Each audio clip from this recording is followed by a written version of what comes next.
அவர் சொல்றாரு, எடப்பாடி பழனிசாமி போய் அமித்ஷா கதவை தட்டுறாங்க அப்படின்னு. யாரு கதவை தட்டுறது? அவர் மத்திய அரசு இருக்கிற உள்துறை அமைச்சருங்க.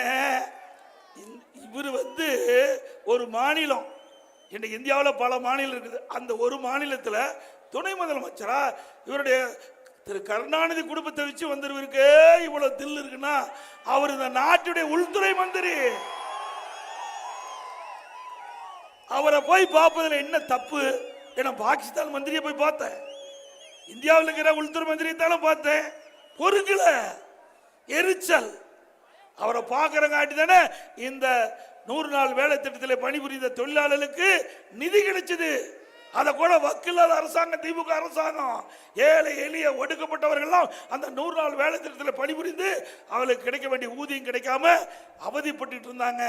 அந்த மக்களுக்கு மாண்புமிகு உள்துறை அமைச்சரை சந்தித்து கோரிக்கை வைத்துடன் முதல் கட்டமாக 2999 கோடி தமிழ்நாட்டுக்கு நிதியாக கொடுத்தது மத்திய அரசாங்கம். இதுல என்ன தப்பு? பார்க்கங்காட்டி தானே நிதி கிடைச்சது.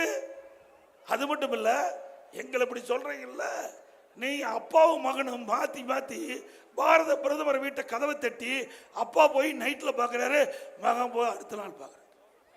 அப்பெல்லாம் நல்லவர் மத்திய அரசாங்கம் இருக்கிற பிரதமர் நீங்க பார்க்கலாம், நாங்க உள்துறை மந்திரி போய் பார்த்தா ஏன் கதவை தட்டுறீங்க?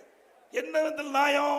அது மட்டும் இல்ல, எதிர்கட்சியா இருக்கும்போது எதிர்கட்சி தலைவராக இருந்தார் ஸ்டாலின், திமுக தலைவர். பாரத பிரதமர் தமிழ்நாட்டுக்கு வரும்போது கருப்பு பலூன் விட்டார், கருப்பு கொடி காட்டினார். ஆளுங்கட்சியா வந்துட்டார். இப்ப ரத்தன கம்பளம் விழிச்சு வெண்குடை பிடிக்கிறார், வெள்ளை கொடை பிடிக்கிறார்.